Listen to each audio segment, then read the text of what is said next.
meeting order. Say the pledge of allegiance.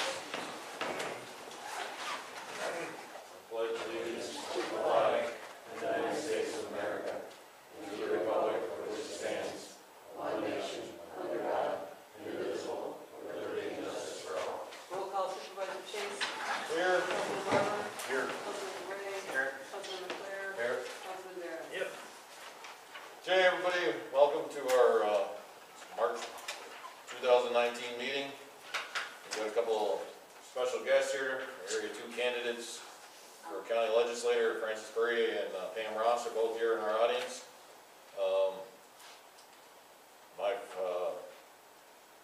You get a thumbs up from me. It's the first time I've seen an Area 2 county legislator in my tenure as a county supervisor, without mentioning any names. Okay?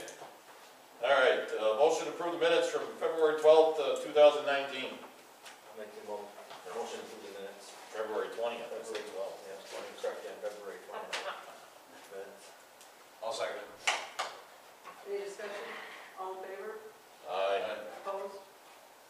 Okay, persons addressing the board. Yeah, we'll go tech-free tonight. Wait a minute, you're not going to be first. Oh. You got, So you got some more time to go. yeah, you got. Yeah, I don't know what's gonna happen for us. Mr. Graves wants to address the board in regards to still working for us in the Lime Mountain Sewer District. Just hope I'm doing a good job. Everybody's happy with what I'm doing.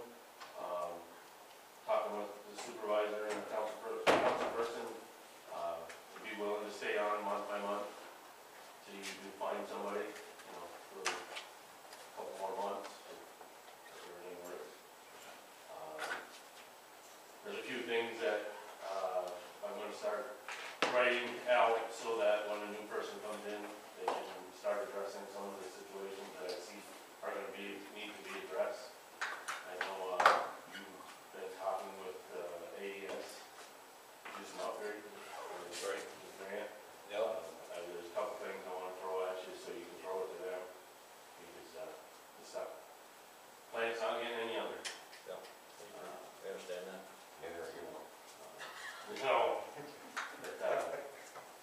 If you guys are alright with that, I'll stay on for a little longer. Oh, I'm all right with it. Yeah, you know what, it's an unfortunate situation for us. It's a good situation for you, able to move on to another career path, but we've been more than happy and pleased with your work ethic and what you've done for us here, so yeah, no complaints from us whatsoever. Alright, I just want to make sure we're all on the same page. On that list, you're going to include any pumps or anything that needs to be replaced type of thing, right? Any pumps, the diffusers were supposed to be changed. There's some airlines that I see they're starting to get bad, they're going to need to be replaced. There's down by the Methodist Church, is there a pump or two there? There's a pump there that needs to be rebuilt. Also going to try and go through the list for these annual septic tanks that need to be pumped and get you some kind of schedule straightened out so we can be caught up on that. Okay, and it's good with the same rate of pay, right? Yep. Okay. All right, we're good, Tim. We're good. Yeah, you all have a good evening. You'll have to come back next month and ask for another month. Okay. That's what you want. Thanks, Tim. Okay, Mr. Keller, you're on from the APA. Extra minute, got it to work. Wonderful, So, yes. I didn't jump the gun too quick. Just to let you know, you're on camera back there. Perfect. Okay, so try to behave yourself. I put it on YouTube. We'll get like 3 views. Good afternoon. Thank you guys very much for having me. My name is Dan Keller. I run Economic Services at the Adirondack Park Agency. I'm guessing, how many of you folks knew that the Adirondack Park Agency had an economic development arm at all? That's pretty good. So one person did. So that's actually pretty good. So I run the Economic Services Unit at the APA. We serve three primary functions. First and foremost, when we issue a permit for a project, we are statutorily required to take into account the economic benefits of that project, so we do that economic impact analysis. Second thing I do is I go out and I get to work with communities on their economic development goals and work on economic and community development planning projects. And then the third thing I do is I work with project developers to get them through our permitting process as quickly as possible. trying to get to as many town boards as possible with this presentation. One, introducing what we do. Two, giving you guys some success stories in the park. And then I leave here with a small ask. But we're trying this out. You guys are our second community, so tell me if it stinks or what you change.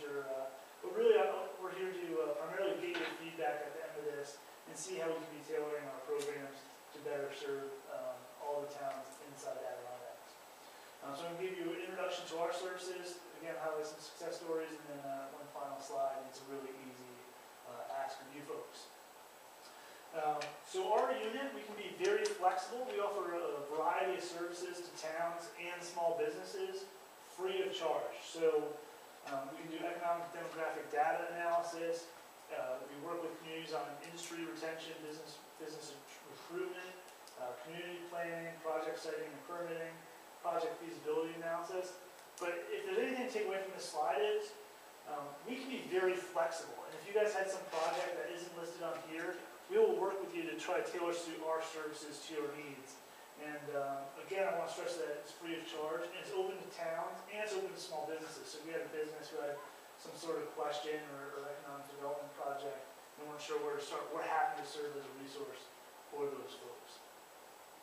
Just some sample projects. On the left-hand side, we wrote a business recruitment plan for the town of Johnsburg down in Warren County.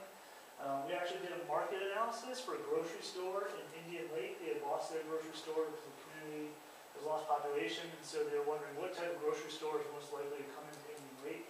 So we ran the numbers for those folks. So again, neither of those projects were stuff that we really thought we would offer until we were asked to do it, and we were very happy to do so. We also started several years ago a new program where we write economic development plans for communities. So instead of going out and hiring a consultant and spending $30,000, we actually do that work for you. And in the process, we hope to work with the local work group and teach them how to do economic development. We're a small office, and so we'd like to use the resources and the people in the communities to teach them how to do economic development. And hopefully at the end of the day, they can help get projects in the ground. We also launched a new program last year called Envision Adirondacks.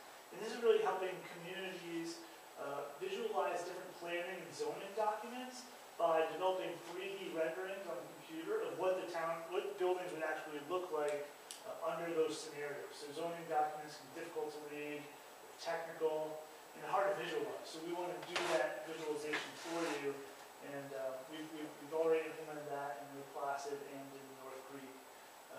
We're happy to try to work with communities to implement that anywhere else. Another program that we've gotten involved in, this isn't one of our programs per se, but we've joined in as a partner, and this is the Adirondack North Country Association's Center for Businesses in Transition. Across ANCA's, that's the North Country Association service area, they found that about 10,000 businesses have owners who are planning to leave their business in the next 5 years. So those are people looking to retire and either sell their business or potentially close it down. And that has profound impacts on employment and wealth generation for residents. And so this program is seeking to do two things. One is seeking to link those people trying to sell their businesses with buyers looking to buy businesses. So there's, as the program grows, there's going to be a website with listings that can be either confidential or public of businesses for sale. And then we'll actually go out and try to recruit entrepreneurs to purchase those businesses. And the second option is, and this is something that's happening more and more, especially in the North Country, is these businesses are turning over to employee ownership, which can be technically difficult, but ANCA can link you with the advisors and the legal team and the state resources to help your employees figure out how they can take over the business so those jobs are retained in the community. We believe that success breeds success. We have a lot of good success stories in the park, and we like to promote those because we want to tell the story of successful businesses in the region. So the first success that I'm highlighting is down in Westport, a gentleman named Jeff Allett. He started a company called General Composites, and they were making different sporting equipment with different plastic composites. He grew it to about 50 employees in the town of Willsboro, which is on Lake Champlain in the park, and he sold it. Unfortunately, all those jobs stayed in the park, and the business is still successful. But he took some of his old machine, which he kept, and he was kind of messing around in this building he bought that was in Ohio. gradually getting to know the town, his new town of Westport, he met some folks who needed access to similar machines. And so he kind of created this inadvertent incubator where now there's someone who's using those machines to make furniture. And another company moved in who are making skis. Another company's making mountain bikes. A film producer moved in there because he liked the energy that was going on in the entrepreneurial spirit of the area. And so now there's 6 or 7 businesses in this incubator in the small town of Westport that all just kind of happened organically. And it's a pretty cool success story, and there's 7 businesses and people making lives in the Adirondacks because of it. Not so much in Dannemora, but throughout the park, one of the big issues that comes up all the time is hospitality. A lot of smaller hospitality venues have been closing. And if you don't have hospitality venues, visitors don't have a place to stay and thus spend money in your community. So we've actually seen quite a bit of success around the conversion of small cottages back to hospitality use. And that bottom right corner site, one of the big issues is waterfront cottage colonies closing up and going private. There's some young 30-somethings actually from Old Forge moved back home to New York City, bought one of these sites and has transformed that back into a cottage colony. So we're seeing some success on the hospitality development front. I think one of the most important things to tell is that we have robust manufacturing inside the Adirondacks. And I think it's important to stress that industry because those jobs pay really well. In the park, we have about 42% of our residents make less than $30,000 a year. If you're making less than $30,000 a year, you still qualify for a whole host of social assistance programs like Section 8 housing and WIC and SNAP, etc. And in most of those jobs, and we have so many people in those jobs because our economy is largely based around retail and tourism. The average bartender, including tips, makes about $27,000 a year. A server makes about $26,000. So we have a lot of people employed in industries that if we can train them and get them into manufacturing jobs, they can make salaries in higher figures, around $50,000 or $60,000. And part of economic development is improving the lives of people who live here. If we can get more manufacturing jobs and diversify our economy a little more, we can improve the lives of our residents by giving them better wages. But we do have success stories all throughout the Adirondacks. Down in Saranac Lake, we have a little bit of biotech sector going on, active around the Trudeau Institute. In the far right corner, you see that weird purple logo. That's a company called NewMed. They're located out in Hopkinton. And if you've ever been to Hopkinton, you'd say, why is there this company there? But they make heart stents. And they're actually one of the leading producers of heart stents in the United States. They employ about 60 people in Hopkinton. If you ever drive on Route 11 towards Potsdam, you might blink and miss Hopkinton. But in that town is this great business, employing a lot of folks and paying great wages. And we have a lot of stories similar to that all throughout the Adirondacks. And really the point here is you guys are all leaders in your community, right? And you can often serve as a point of first contact for people thinking about starting a business here or relocating a business here.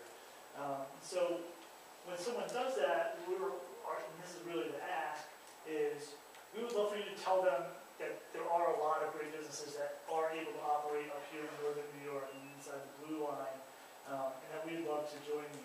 We'd love for them to open the business and join a community of about 4,000 businesses. So that's the easy, low energy ask for tonight.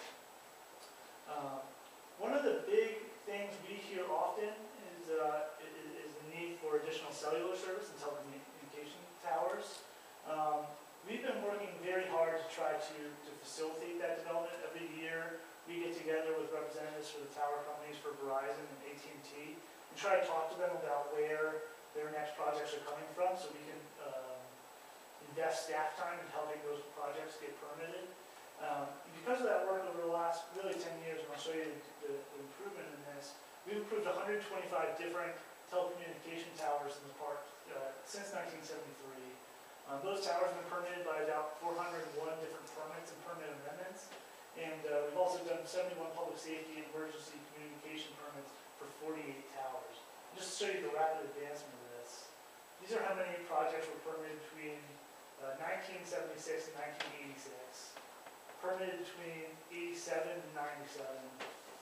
This is 98 to 2008. and it really blows up here in the last 10 years with a lot of towers getting approved. And while I show you this, we recognize that we can still serve as a bottleneck, right? I mean, if everyone was able to build a 400-foot tower, it'd be easier to do telecommunications tower. Our laws, the goal of our law is to preserve the scenic resources of the park, and so we try to balance the need for more towers and the need for telecommunications and cellular access with the law that we're charged with implementing. Unfortunately, because we've built relationships with these providers, we've been able to get a variety of towers permitted across the region. And I can't come to your town and not tell you about all the great things you guys are doing. And as I go around the park, I've learned that it's really the volunteers and community leaders that are really leading the renaissance of their own communities, right? And I don't want to call you guys volunteers because you get a stipend, but I know you guys, if you guys look at the hours you work compared to what you get paid, I'm sure you're coming in at way less than half of what minimum wage is, right? So you guys are doing this because you love your community. And, you know, first of all, congratulations on all the grants you guys received in the 2018 CFA round. I went back and checked that the total amount of grants you received this past year is more than you guys got in the last 6 rounds. So that's something you guys should definitely be excited about. And developing a comprehensive community plan that's going to be looking at economic development, I think is a really good start on really advancing the economy here in Dannemora. You guys had that Reeling for Recovery fundraiser. I think it was on Shasey Lake or Chattagay Lake? Both lakes. It was on both. Both But things. you know, I read about that. It sounded like there was a very good turnout, so that's exciting. Well, we can't take credit for that. It was Jeremiah Haley.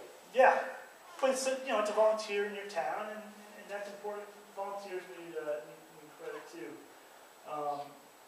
You know, the DOT water line upgrades that we worked on, that was a partnership that took a lot of work to try to improve people's drinking water. That was huge.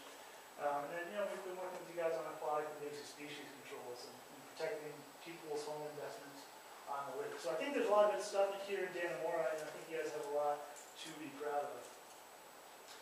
This is my last slide, and I was fortunate in what it is in 2014, I was fortunate enough to start a tech company down in Lake Placid. And we currently employ about 5 people, but they're good wage jobs. It's not growing as fast as we like. But just to get that company started and create 5 good paying jobs, it took the help of all the people working at these organizations that are listed here, right? And so if we want 100 more jobs, or 100 more of these businesses located throughout the park, it's going to take a lot of help from a lot of different people. And the point of this slide is it takes a region to build up a vibrant economy. And, you know, I think if we all work together and tell our success stories and really work to support one another, we can add more jobs and more businesses here in the Adirondacks. And with that, you know, we're also here to listen to you guys, and I'd love to learn what else we can do for Dannemora. And I'm happy to take any questions or any feedback you guys have. Thank you very much for having me. I've got a question. Yeah. You talked about cell towers. Yeah. And we have one out here, but it doesn't reach many of the people that are within the 4-mile radius of here because of the terrain, But, yeah. because of the height restriction. Yep. Is there anything, you know, they're looking up at another cell tower, but if it's going to be restricted by height, again, it's still not going to serve any more people than it is right now. Yeah, the line of sight thing is really difficult. And what we're trying, so the governor has created a task force, and really it's going to be looking a lot up here in the Adirondacks as well as other rural areas. And what we're hoping will come out of that is, if we're going to have a law, right, that the New York State Legislature passed that limits heights of towers, there should be some economic incentive to build more towers, right? So what we're hoping is that at some point more funding will come forward to subsidize the construction of, it won't be taller towers, it'll just be more towers. And so through more towers, we can hopefully reach the people that we could otherwise reach with taller towers. That's the preferred solution. I'm hopeful that this will happen in the next couple of years. I mean, it doesn't make sense to put another tower in close proximity to an existing one if it's not going to be Reach any more taller. people. You're just going to be doubling the service for those who already get it. Sure. So we got a part of that, I think it's not so much the tower either, I think we got to advance our technology on how that signal gets powered out further than what it is today. do something like that, then it'd probably be a better opportunity for the residents to be able to capitalize on having reception the way they should. Yeah, So, and you can't tell me it's not out there, it's gotta be out there. the technology. Yeah, it's gotta be out there. Yeah, yeah. And unfortunately, you know, our towers policy is definitely part of the problem, right? And how high you can build the towers. But as we saw from broadband, providers and carriers of essential services like broadband and cellular aren't super motivated to build infrastructure in rural communities. And they spend tens of millions of dollars for them to build out broadband here, right? And we've actually seen, and this is unfortunate, in Bloomingdale, they built a tower and never even turned it on for 6 years. We've permitted towers that they've never even built. And so when I mentioned the subsidy, one is the subsidy because to subsidize the not building them taller. We also need to encourage these guys to build them, and they need financial incentives to do it, just like the broadband providers do.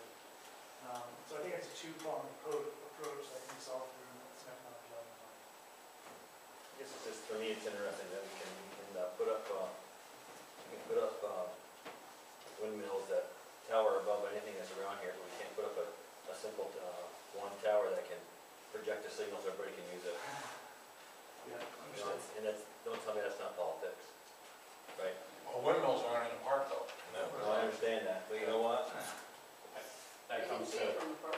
that comes to adapting the policies of the AGA, that these policies were made in the 70s, and we've grown as 40 years old. Yeah, that's my point. Let's It's still political. change. I mean, yeah, don't get me going here, because I'm going on a tangent. I'm here to listen. But I think the issue is, and I think Steve makes a good point, is that, you know, we're growing as a community, but for somehow our politicians aren't growing to represent the community that needs to hold a foundation to. That they have their old antique ways of how of doing business, it's not gonna actually propel us to the next century of life that we need to have for our residents. It's same old school, it's who you know, who has the money, power is money, that's what it comes down to.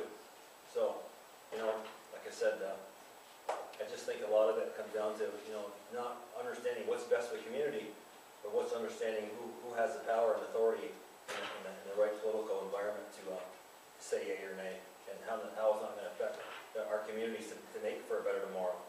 Yeah, I'll bring that feedback back. I appreciate it. I mean, something as simple as, truthfully, something as simple as, we're moving into the world of legalizing marijuana, but we can't raise the tower height above 40 feet in the Adirondack Park. Let's be realistic. That's, truthfully, let's Well, think so, about how You we can probably adapt. grow a plant 40 feet though. well, I just want to Good clarify point. one thing. But I'm just We saying. do- all those permits, if it's under 40 feet, we don't. Right, no, I So understand. we actually, we permit things taller than 40 feet. Right, no, I understand, Yeah, but it's where they're placed, Right, that- yeah, you know, right, we don't put a 200-foot tower on the ridge. absolutely. Right, yeah, understood. Things have changed to move forward. No, I agree. I think we're still living in the old world of who you know. Dan, do you know Melissa McManus? I do, So can we pass along your information? yeah, And, and because you saw the grant, the first grant we got that was listed up there. we've, she's already asked if I can help her dig up She's some already- data stuff, so Okay, very much looking forward to helping them. because we got a meeting next Tuesday here to start that process off. Sure. Okay. And you guys know, we're having our annual local government day conference next week. It's April 3rd and 4th. It may be more relevant for your zoning and planning officials, but We don't have zoning or planning. that's We even are better. zoning and Makes it planning. easier for everything else. You're But there's a whole variety. Actually on Wednesday afternoon, there's going to be a big session on telecommunications infrastructure. So that'll be a park-wide discussion on Wednesday afternoon. So I wanted to just make sure you guys are all aware of that conference. I'm going to that conference. Good. Thank you so much. Yeah, thank you guys very much for having me. Okay, thanks, Dan. Okay, the next 5 pages under new business is a structural inspection of the town hall that Bill Donahue has gotten Abdella AEDA Engineering Company at a cost of $1,600. And it's going to be reimbursed through the Main Street grant we got. And just, anybody's got any questions or concerns about that, or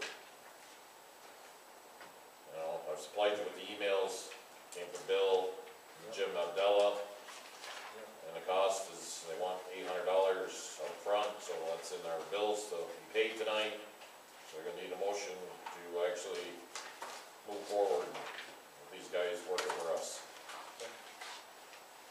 I'll make that motion, pay the $800 up front. A second? Any more discussion? Roll call, Jim, Yes. Steve, Yes. Joe, Yes. Joey. Yep. Bill. Yes, okay. Next thing in your packet, the Stewart Holiday Match donation, Leslie obtained by putting in for it back in January. This year we're getting $2,000. It's, I think in the past we've gotten 1,500 maybe. So we've got a little bit of a boost there, and, we've had picnic tables built this, winter. I've had another lifeguard chair, stuff like that, that we can put this money towards. Yep. Good job. Okay, any questions on that? Next thing, next Tuesday, 5 o'clock, right here, April 2nd. It's gonna be the first meeting of the Comprehensive Planning Board Committee. Right now, the committee consists of Bill Barleduc, Kevin St. Germain, Lisa Napper, Byron Wing, Brenda Owen. We've invited the new mayor to be part of it, of the village, myself and Joey Barron, as board representatives, and Mark Pederschuh, possibility, he's being contacted by Melissa McManus. So, and Bill Donahue's gonna be part of that too, of course. So, that's just to let you guys know if that's happening. Next thing is, Mark, it's, highway road striping of our town roads. Being brought up by the county, $400 a mile. $400 a mile. Yep. So we got, 20 miles of town roads, right? So that's $8,000. Well, that was last year's prices, I don't know. It says on there 453. Oh, okay. Well, Where's This the is other one? this thing right here. all right, well, And that was- 260 for edge line. I don't think we do edge lines anyway, do we? I haven't been doing any of that because it's pricey. You know, they're all secondary roads. Well, God bless you. Any existing roads down that are straight? Not ours, no. but they've been done before. I don't ever It's remember. been a while, but I think they've been done before. Not since we've been around, but, They might have, I don't know. so, there's something we're not interested in, as far as you're concerned? Anybody else got any input? You were talking, I don't know if it's necessary, but I just, it came from the county, I thought I'd bring it up. it's good if you're traveling like on the Spanish Road or something like that, where you're. But that's a county road, they do it It's a anyway. county road. But I'm saying, those roads are high-speed roads anyway, where all our secondary roads shouldn't be, but, It depends on the driver. yeah. Don't go high speed down Alder Bend. Link road. Okay, move on to the next thing. Well, let's do the training thing before we get into the highway budget things. Mark and his whole crew are going to participate in an asphalt paving principles workshop, April 23rd. It's going to be held in Peru. It's $50 per participant, and so it's $200 that we're gonna spend to send Mark and his crew to Peru to get a little training from 8:30 in the morning, I think, till 3 o'clock in the afternoon. Okay, highway budget concerns. In regards to, the bills, in regards to repair. Me and Mark had a discussion today, and, we've actually, with the help of the Black Brook Town Supervisor, we've come up with a alternate, as opposed to sending trucks to Clark's Trucking. This guy's named Jason Bogat. He's an independent mechanic. He's agreed to purchase the necessary software for our trucks. He's gonna buy it outright, and he's the type of guy that Mark needs some work that needs to be sent out. we're gonna use him instead of Clark's, and, he actually will come to the town garage if his schedule permits it. So what's he do for work now?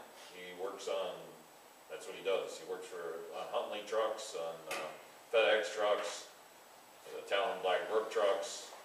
He can work on anything that's out of warranty. So how's he gonna assist us if he's got that kind of workload? Well, just like any other place, he's willing to take us on. I mean, it's gonna depend on, if we can use him ahead before Clark's, very advisable we do. Well, for instance, Joe, we sent a truck down to Clark's, it'll sit there anywhere between 5 and 7 weeks. This guy, even if we gotta wait a week on him, it's worth it. Plus if he can work on the motor, that's all we need, because we can do everything else. We just don't have the technology here to work on the motors. So I guess are we gonna sign a contract, what's the rate of pay for this guy, what's he actually costing us? We haven't gotten into them details, other than, Well, then we should explore and see. well, we are, Steve. He's gotta be a lot cheaper than Clark. Well, I'll give you one example. Town of Black Brook, town supervisor told me he had a job that needed to be done, inquired to Clark's. Clark said it was gonna take him 16 hours. They sent the truck to Spogett, he did it in 3 to 4 hours. So it even, Even at $30 an hour, well, $4. he's probably gonna be more than that. Oh, yeah, I'm just going. I mean, mechanics are what, Where's his $95 an hour? Yeah, Where's he located, Bill? The shop? it's, Peru or Keysville way, somewhere, I'll Sable.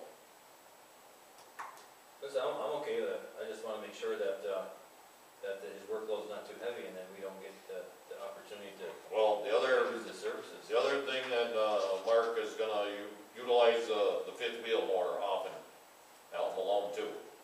You had a repair done out there, what'd you say? 2 days. Yeah, the truck that we had the $9,000 bill on was in, Clark's garage for 7 weeks. 7 weeks. That's just a nightmare for me. I mean, that's, not to mention the price that they charge for the things that they said they did that I know they didn't do because we did them prior. It's just, But, the thing, Mark, you need to be concerned about, the biggest thing right now, your balance for general repairs, yeah. is that $6,000. Yeah, that took an awful hit. Yeah, Well, 2 years ago, I had the same kind of March where it took me $28,000 to fix the truck. Remember that a couple years ago? yeah. That was also Well, there was a few years ago, we had a truck that was Dickie's truck. It spent, It was a lot. well, it started actually in November or something. Yeah, they had And it wasn't until April. March, April that the repairs got finished. That was a nightmare. How do you spell that? Okay, it's last name, It's on my phone. Text.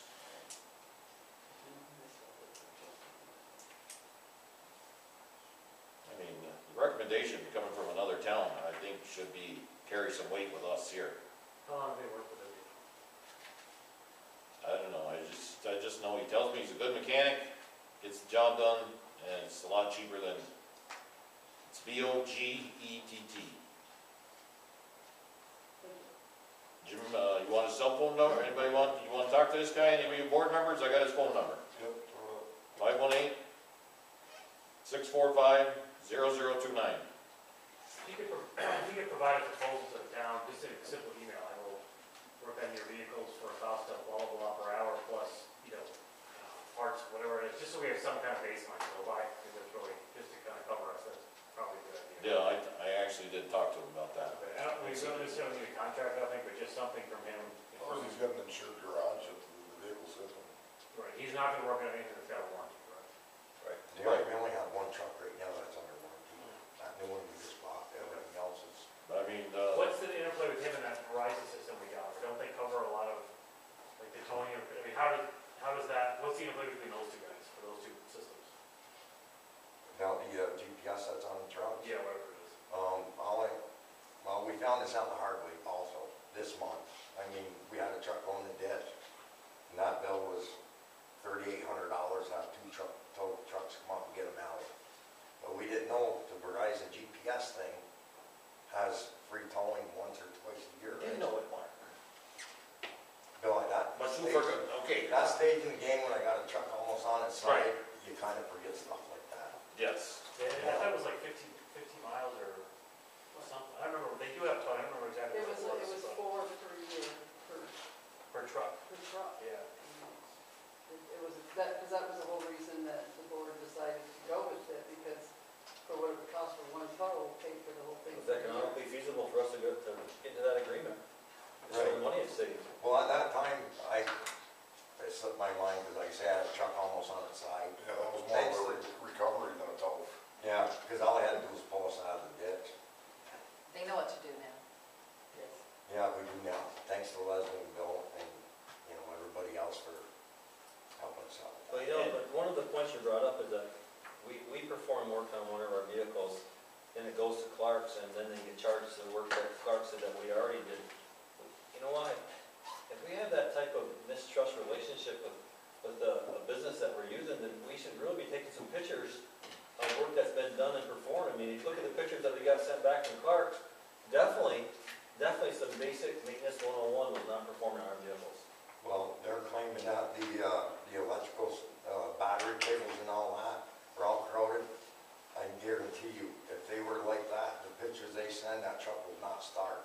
I can guarantee you that, because I've been down that road with these trucks. So you think they're falsifying documentation that they're sending to us? I'm not for sure. I'm not going to go out and say, yes, they are.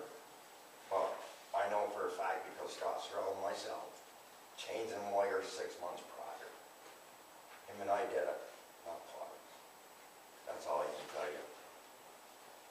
Well, you know, picture paints 1,000 words, and if you look at the way that truck, Then you can take a picture of Came any back. truck down there. I can say it's your truck, I can say it's Matt's truck. okay, but you know what, so if they're saying that, no, Mark, it's falsification, documentation of one of our vehicles, that they're saying that it is the way it came in. You know, the battery box was broke, yes it was. That's a quick fix, it's $160 for a battery box. Takes 3 minutes to throw it on. You know, they're claiming that they had to do all that. They did, they put it on because the truck was there. But as far as that electrical problem and stuff, I gotta disagree. No, you can disagree, but we have to pay the bill for you disagreeing, right? Well, that's the bottom line. But don't sit there and try to make me look like I'm doing nothing either over there. I'm not, I have a right to challenge what, if you feel there's an issue with the integrity of Clark's, it's your responsibility to work through those issues with Clark's.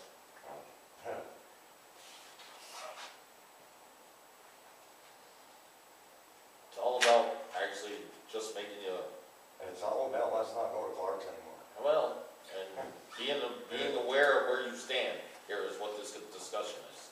You know, in regards to the money, and we've got to, you know, this is a plan you know, we're coming up with here, an alternate plan to actually help out possibly with getting our mechanic services that we need done. So this is what this is all about. Anybody else got any more input, any more questions? We just changed a water pump in another truck over there.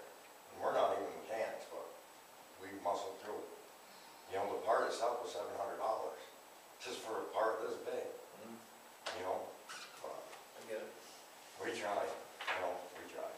I'm not saying you're not trying, I'm just saying that, you know what, when we get mechanical bills like this that can come through, and then Clark sends up these backup pictures and say, here's what we found, here's what we found, we gotta ask questions, Mark. It's our responsibility to the taxpayers to ask those kind of questions. And I realize you're in a hot seat, and I apologize for I'm that. mad as hell about the bill, believe it or not. I've been like that since we got it.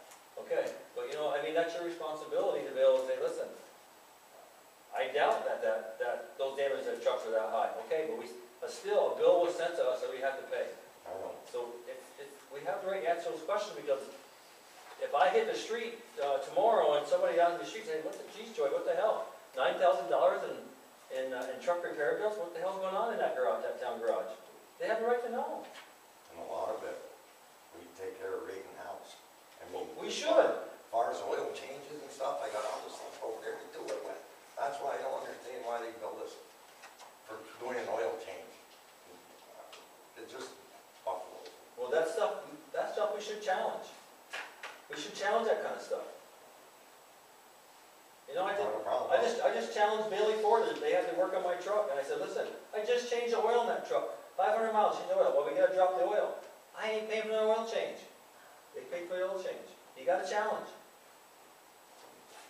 Okay, Yeah. are we gonna challenge any of this bill? Well, we haven't paid it yet. It's in the bills to be paid tonight. You can only challenge the facts.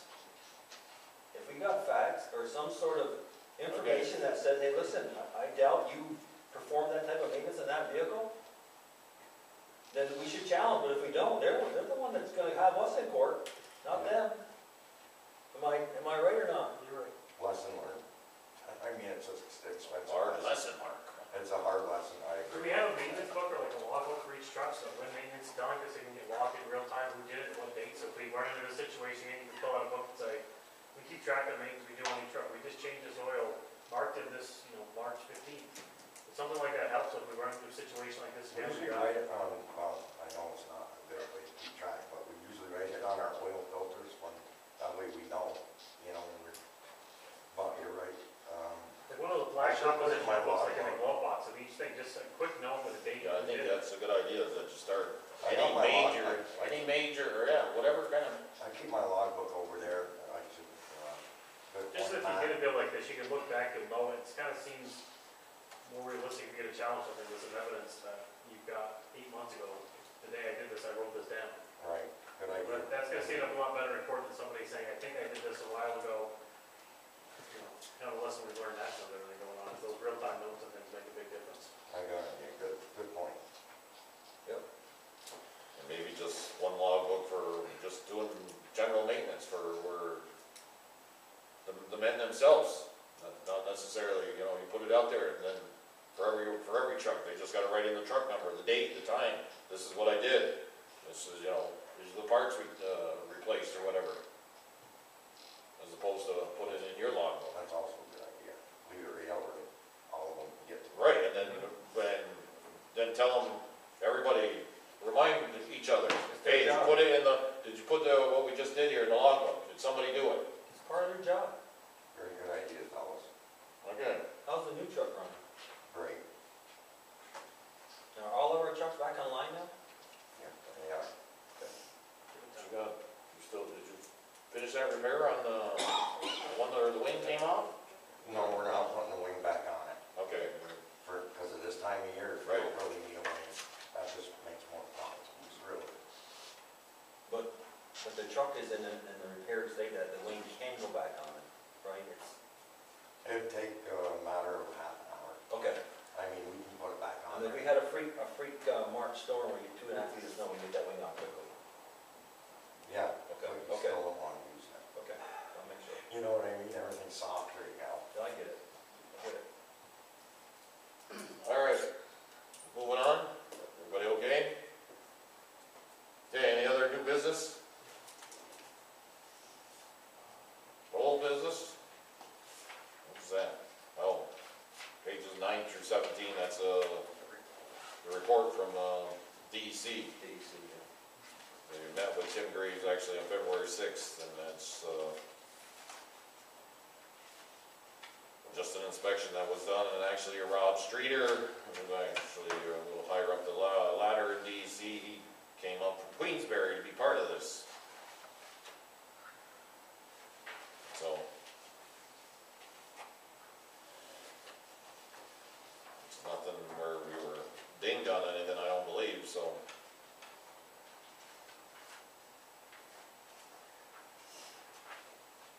But as you heard Tim earlier, he's going to, when he eventually does leave us, he's gonna leave us with a lot better shape than when he actually came on board back in September of last year. You had any luck with a new person for that position? No, no luck at all. Other than pounding my head off the wall with Betty Little or Billy Jones or, Kid from, Robert's kid is Guy, from Altoona Correction. no. Right. I spoke with him, he showed interest, but told me don't do it. Does he work at Altona?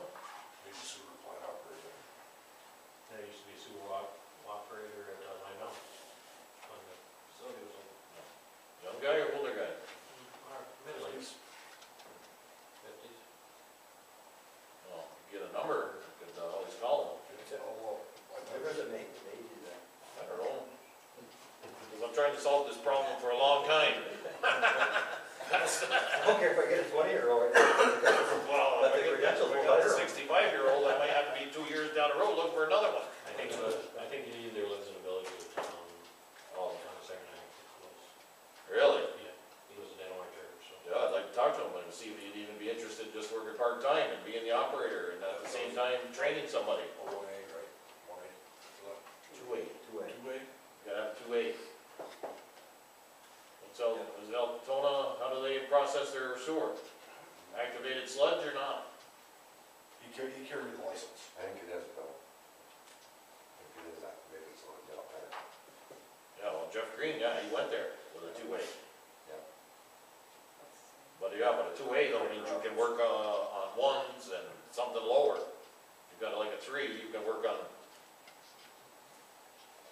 Okay, yeah, get a hold of them and give the number to Leslie or me and we'll reach out to him. Yeah, maybe he's ready to retire, look for a part-time job. Right, man? I like it, Yes, sir. 50's middle age. 60. I think he's got 6 kids, but whatever. 60's the He new could 30. be retired. 60's the new 30, right, Leslie? Alright. Okay, the AOD for 2018 was completed by Leslie with the help of, what's his name? Walrus, Michael, from Altona. A lot of Altona connections today.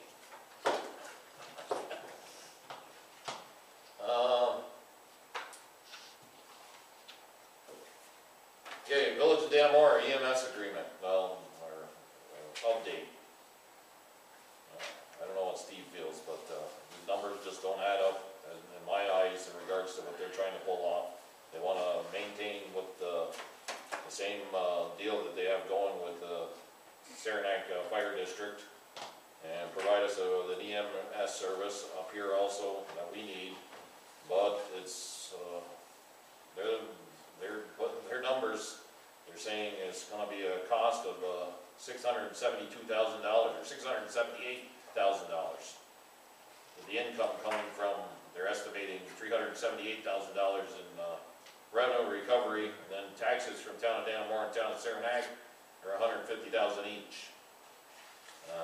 The other thing is, right now we're paying, they're saying it's going to be 84 cents per thousand, and right now with fire protection and EMS services, we're paying $2.19 for the people on the eastern part of town. So, I don't see how they can go from $2.19 84 cents. to 84 cents. Well, they're It will be 84 for the ambulance service, and then the fire protection is gonna be two different line I items. know, but they're not proposing two different line items. Well, it has to be, it's gonna be real hard. No, It's it's, very gotta be, it's gotta be. I know it's gotta be, but that isn't the way they're putting it together. I don't know, am I reading it wrong? Steve, are you seeing the same thing or hearing the same thing? They're not showing, I get the same, well, I gave you a copy, so. Yeah. It looks like it's gonna be two separate items, but they haven't actually stated that, that's your. Yeah. On that part. And then, actually, fire protection, if you went 84 cents to $2.19 as well, it's $1 something, $1.30 something. I don't think fire protection is actually that high of a cost. It's actually the EMS services would be a higher cost than fire protection, Yeah, in most cases. at 216 or 19, probably half of that goes to the EMS service. Yeah. Still, So your fire is gonna drop if they do it. it's an ongoing process, just to let y'all know, and it's, yeah. Actually, Jeremiah Dumont contacted me today, or well, via email, and the Line Mountain side of things, he wants to know where we stand on that, and I believe got to get together with Saranac, who's the Standish part of town, and Ellenberg, Chattagay Lake side of that district, and work together and putting a contract together with them. But Ellenberg has got these grand ideas that they're gonna have one big EMS district in the whole town of Ellenberg. And I don't see how that's gonna work out for them either. You know, the other sad part about that, you get Jeremy, he's basically the brainchild of running that EMS. He'll be leaving in about 3 or 4 months, or 3 months. And he left already, Joe. I think he done, he got a promotion somewhere. Yeah. I don't think he left yet, he's sending me that email. Well, maybe he didn't leave, but I was under, last meeting we had up there, I was under the impression that he was gone. Well, I think he's on the verge of leaving, I think it's yes. in May. Oswego or something, went somewhere else. Yeah, he got a promotion. But speaking of EMS, anyways, countywide is actually something that might be explored. Well, it's probably going to be. I went to a meeting yesterday, me and Larry was there too. The shared services process that I partaked in 2017, where we didn't come up with much of a shared service program for the county. Well, fire districts are now allowed to be part of this shared service plan that we got to put together. So to get enough fire districts coming there, and actually I myself am going to push for it countywide. I don't know how Larry feels about it, and there's others. I know town of Saranac, town of Blackbrook. That's something that's got to be seriously looked at. So there's the potential of getting the county involved and helping out and solve these issues, especially with EMS. Yep. Let me stick here. All right, consultant agreement with Bill Donahue. He's put in for a raise, basically what this is all about. He's asking to go from $25 per hour to $40 per hour. Bill Donahue, been very successful in writing grants. I can tell you right now, Melissa McManus is very impressed with Bill Donahue. And she's been around, dealing with people and grant writers for a long time. So, and we're paying a lot of other consultants more money than him. So, I'll make the motion that we increase his pay from $25 an hour to $40 per hour. It is a going rate for a grant writer. One more time? Liz Tedford, we're paying her $75 an hour. She wrote grants. Have we done any homework? No. I think $40 an hour is still a fair price. It's a good price. He could be asking for a lot more. It was good work, and You gotta put a limitation on it. How many hours or whatever? What was your question, Jim? Put a limitation on What was his hours that he billed us for? He's billed us for $40 an hour too, by the way, on his latest. That's how we knew. Yeah, that's how we figured out. But He was he's asking not for a only raise. writing, he's not only writing for it, he's following it up, he's submitting all the paperwork, and it's How many hours? deeper than that. So he's in. how many hours a month or? So he's doing more than writing, he's actually following it through fruition. Yeah. Oh, yeah. Oh, okay. Yeah, I mean, and he's gonna be part of the planning grant and committee, and he's working on the grants for the 2 lakes, was the latest thing. For the DEC money that was available for. He put in 117 hours on invasive species removal. These were 5 things that he worked on since the first of the year. Invasive species removal for Shazy Lake and Chattagay Lake, the New York Main Street grant closeout, the Restore grant, the Office of Community Renewal, and the ESD planning grant implementation. What do you think of that? I don't know. Just asking a question.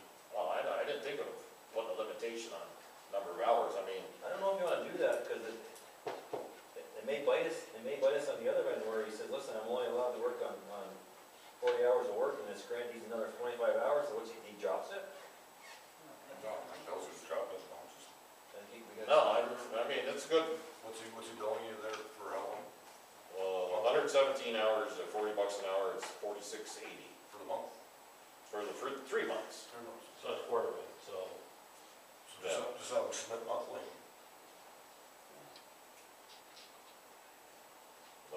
Yeah, because that's what's Jennifer, the girl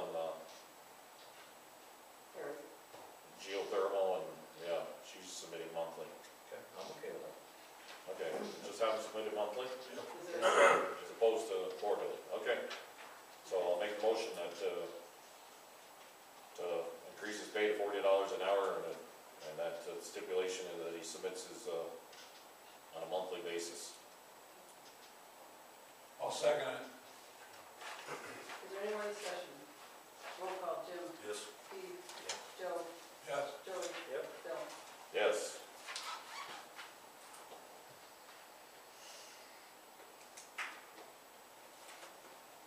Okay. What's out, other, we got a report from, Allie Green in regards to an Easter egg hunt being planned for April 20th, noon sharp, at St. Bernard's in Lime Mountain. And they're gonna get baseball and softball signups underway. She had I know she had some kind of a Valentine's Day dance in Lime Mountain at the American Legion, I think it was over the winter break, and they had like 30 kids involved in that. Other than that, that's all I know about that. We got Butch Wayne saying, For committee reports. so we're on committee reports, yeah, I guess this one just started. Reached out to Bill Donahue about, he's going to attend the North Country Chamber of Commerce on Tuesday, April 9th. It's an opportunity to Northern Border Regional Commission to host grant workshops for the New York's 21st Congressional District. Elise Stefanik's office has partnered with the Northern Border Regional Commission. So they're putting on this workshop in regards to grant money available at the federal level, and Bill will attend. Okay? Hey, just let you know that, not-profit grant writer makes about $46,000 a year. And we'll be paying Bill about $19,500. Yeah, thank you. Right, okay, good. Don't tell them. Don't tell them that though. I'm not They probably already Googled it. Yeah. Bill already is pretty well pointed out. You can watch that, you can watch the meeting. Yeah, we're getting a good deal. And, Good.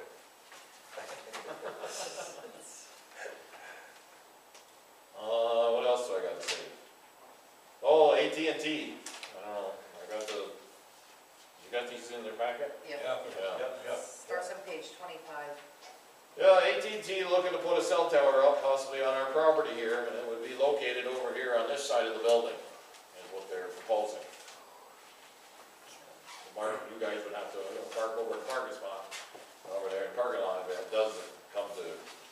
Matt has actually looked at their lease agreement, and everything's fine with that, I believe. Yep. Yeah, but this is all, preliminary stuff. It isn't, it's a proposal. AT&T moves about as fast as Verizon, so, Well, like I told right. ATA guy, all it's gonna do is double up the service that people get already, and those people who don't get service aren't gonna get Yeah, it. we're moving it just over that much that way, maybe it'll hit you, or you're in your house, you would have to switch to AT&T. Closer. Don't tell them. You never know. How visualize it, it's not Well, going they can't park over there, because when the salt shed goes in, they're gonna take it to the park. No, it's not gonna take out the parking lot. When they start loading Okay. salt and sand in there. Well, We're gonna have to that's, see where this goes. yeah, that's all, it's just, this guy calls me every once in a while, and this was the latest thing he sent. Okay? What else we got? Who wants to go and get a bologna sandwich at Clinton Correctional Facility on Wednesday, April 24th at 9:30? Been there, done that. Community Advisory Board, we've been invited. Steve, you wanna go? That's a negative. Who's serving that? And that's a jail.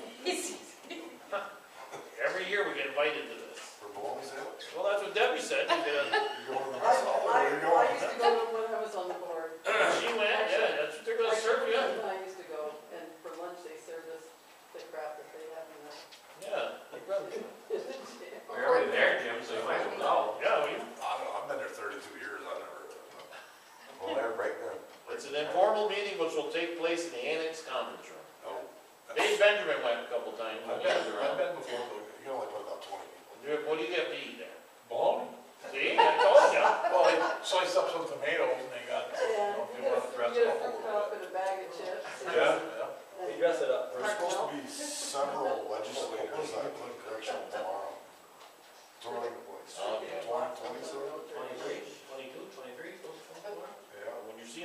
got their bologna sandwich yet. We're gonna have a little more than that tomorrow. Yeah, well, I'm passing it on. I'm not going. Can I see it? Huh? Can I see it? I think the winner of the Area 2 race should You all stay from Yeah, at least we had goulash and that one. And pie. Gotta be better than most. We get invited every year, Jim. You should go see it. Wanna go? I haven't been gone yet. I make it. You can save the bunkhouse when you get there, Jim. What is it? Save the bump outs. I didn't go one year because there was a search engine that I didn't want to see there. It's just a form letter, and whoever did it forgot to change how it's, yeah. It's just. See what it's for, Mr. Knight? Maggie, where? Oh, dear Mr. Maggie. I didn't even notice that. Yeah, I did. It's got Bill Chase up above, but Or go get your nickname? I guess I'm Mr. Maggie. Skip must be like, He goes every year. Yeah. Yeah. Well, he ain't going this year, he just had a knee replacement or something. All right, that's over with, that's over with. Okay, do we wanna actually revisit the Shazy Lake Pump House and taking that over from the state? I just thought I'd bring that up. They haven't done, the only work they've done in there is they refired a boiler that didn't run last year, it froze and broke a lot of stuff in there. There's heat back on in it and some of the lighting's been repaired, but as far as anything else, nothing. Fuel tanks are still in the ground, 40 voltage is still wired to it. Yeah, I really like to salvage that building, No, but boy, I don't wanna, No kind of abatement has even been I don't wanna take on the abatement process of that building, Okay, I just thought I'd ask. you know. It's a great building, but boy, there's a lot of stuff inside that damn thing. Put that there, the June pile. Look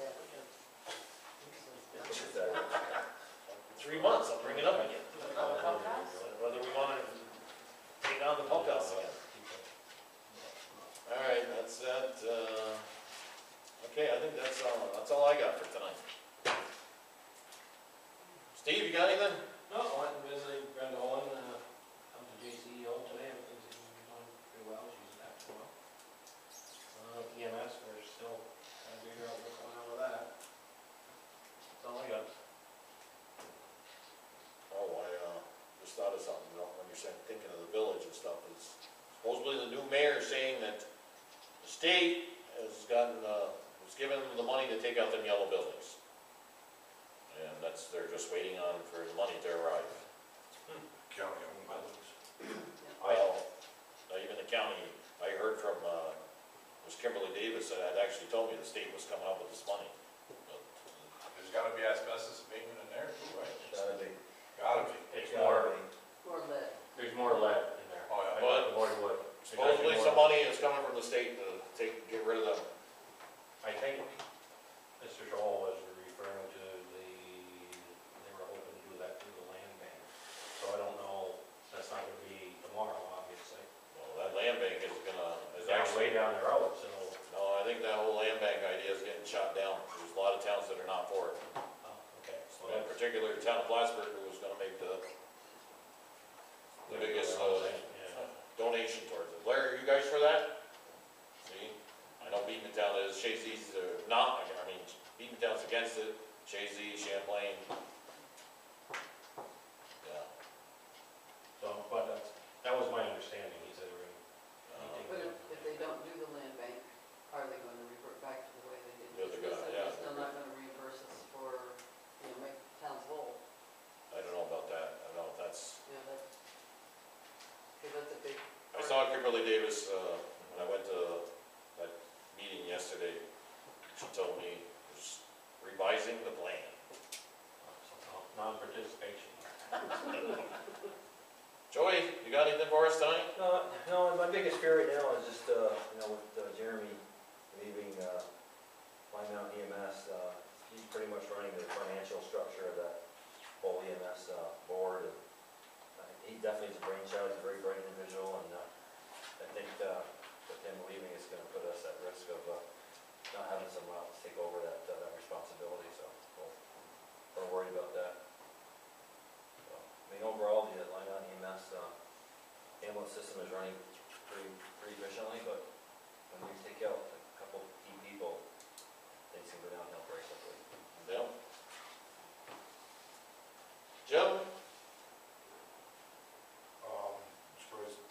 say something, there's issues with the generator at the pump station on my farm. We're gonna come up with some kind of snow fence or something there. That last snowstorm and all that wind, that generator is not fired up. Okay. It needs some kind of protection, the regulator is propane. The Well, regulator's pretty much right out there in the open, buried in snow, snow fence, something. well, now you bring that up. Tim and I had a conversation. They've got a consultant in the state of New York that's hired. He's already been in contact with Tim in regards to the problems with that building and the whole district. The state of New York is bringing in a consultant to try and rectify, all the problems. So it was like Saturday, we had that power outage, so he was getting called on that when we were out there on the snowbank and that the generator was fired. Okay. Granted, we had 2 days supply of water, but so the water's in pipe. Right. Okay. Well, that's where we stand there. Spring work, summer work, and see what the consultant says. Okay. Joe? No, the only thing I got is, a couple people called me in reference to the, gas station store in Lime Mountain and Kevin O'Neill's plans as far as, what he's gonna do with it. So they reached out to him, I had Shane reach out to him, because he talks to him on, he said he would like to lease the place. And, as far as that, or I heard it through the grapevine that Brian Lavich is really thinking of buying it from him. I'm not sure if that's if there's any truth to that, but, Well, he's got a sign up in the gas station too, or something to, about the inventory being low. right. And a lot of people got concerns about that, what's he gonna do moving forward? He doesn't stay at one, something, anything he does, he goes, all out for about 3 years and then, Okay. that's his MO. So I don't know. The future of it.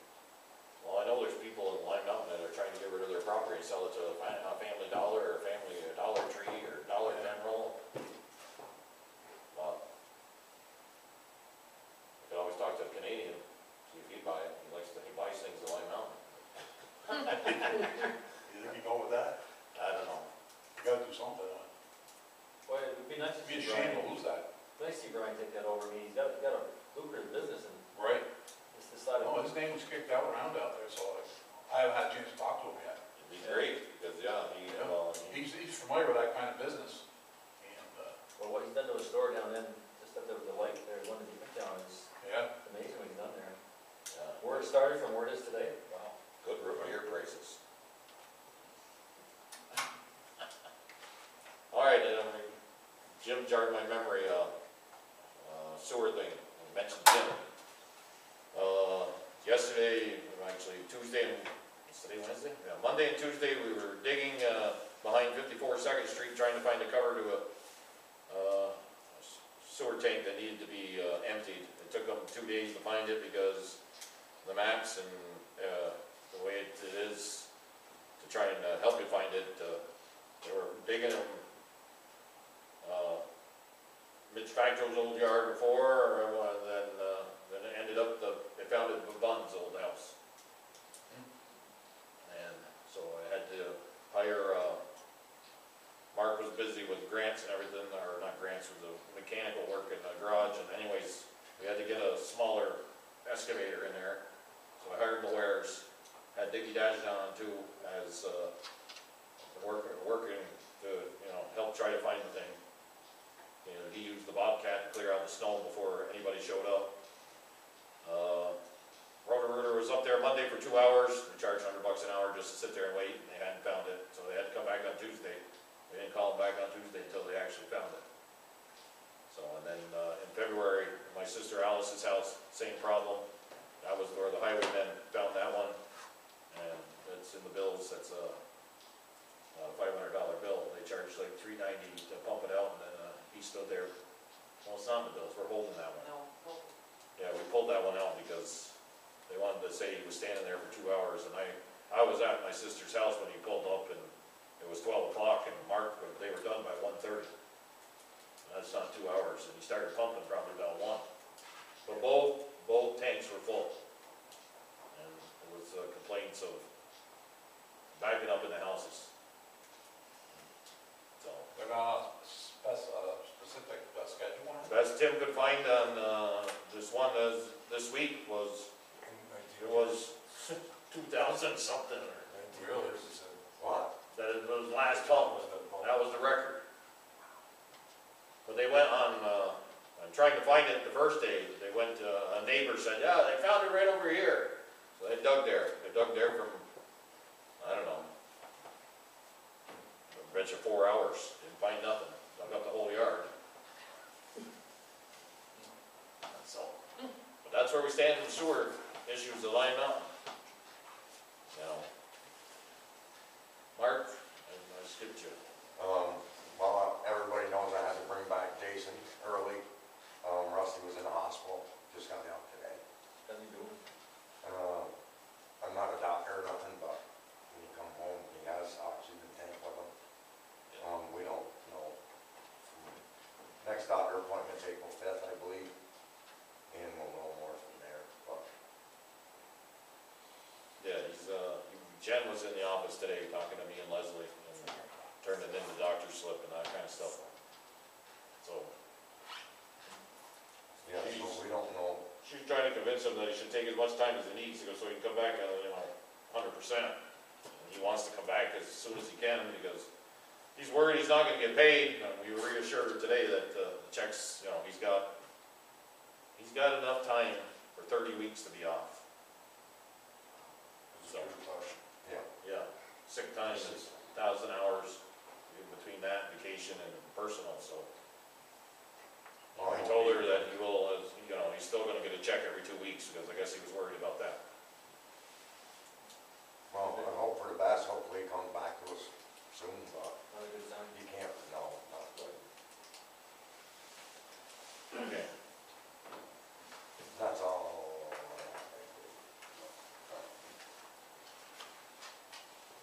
Okay, some motions now. Motion to approve the bills. But before I do that, I'll read the monthly expenses by the fund. General fund, we spent $18,858.68. Part-town B fund, $84.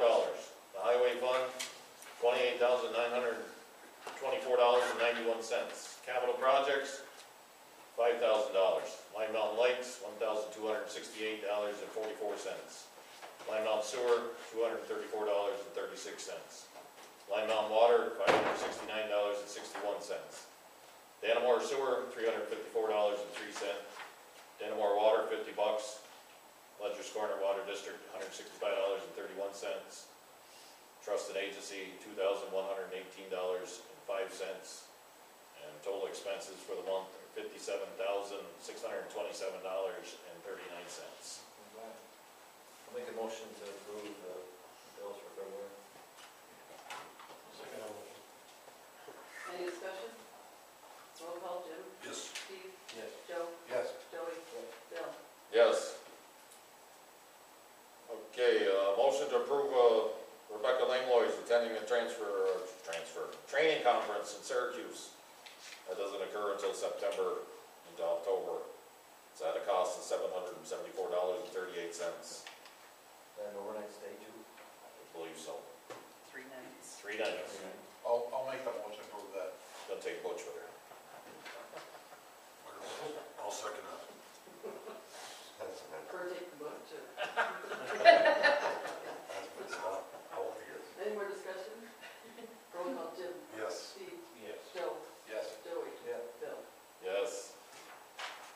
Okay, and the next thing is a motion to approve the following 3 resolutions for the engineering grant for the Lime Mountain wastewater treatment plant study. And, Do it all in one. we're down, one motion. Motion to approve with the following 3, Yeah, and I'm not gonna read them all. it's not three resolutions. Further resolved, we got paid $6,000, that's the biggest part of all that. Town supervisors, there was authorized to execute documents. I guess I get to sign my name on something. And I don't know what 3 is, C is. I'll make the motion. Okay, I'll second that. Any more discussion? Roll call, Jim? Yes. Steve? Yes.